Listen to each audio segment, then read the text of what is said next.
Let's go to our load list. In the left-hand side menu, click the Loads drop-down menu. Selecting Load List, the Loads page is opened. Here you can keep a more detailed track of the shipments, and see all the needed information about loads, such as status of the load. If the status of the load is pending, the driver have not accepted load yet, you can send an email to remind him to accept, by clicking on the icon on the right side of his name.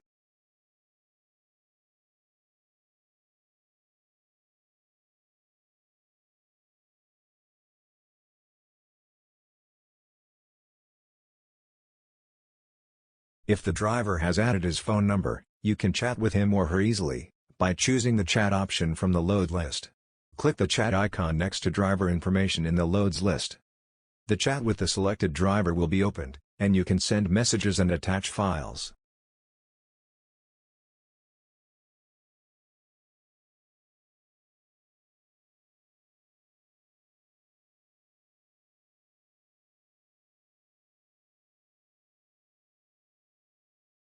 By every load in the load list you can read and leave notes. You can do that easily by clicking the chat box icon of a specific load in the list. A load notes window will pop up, and here you can read, or leave notes, and attach files. When done, click on the Save button in the lower right corner.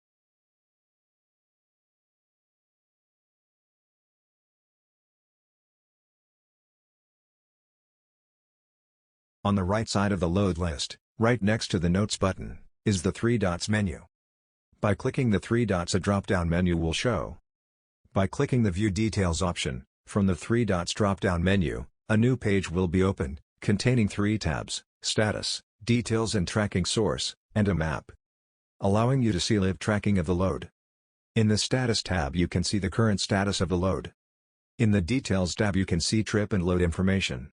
And in the Tracking Source tab you can set the location source and refresh trip information. Second option in the drop-down menu is Send Rate Sheet. Clicking on it will open the Send Rate Sheet pop-up window, and you can send the rate sheet via email or phone number. In the top right you have 4 buttons. By clicking the driver or carrier button, the driver's or carrier's email and phone number will be automatically added, or you can add them manually by writing on the label. Once you are done adding recipients, click the Send button. By clicking the third option, Update, a Change Load Status window will pop up. In the drop-down menu you can choose and change the load status. When you change the status of a load, click the Save button.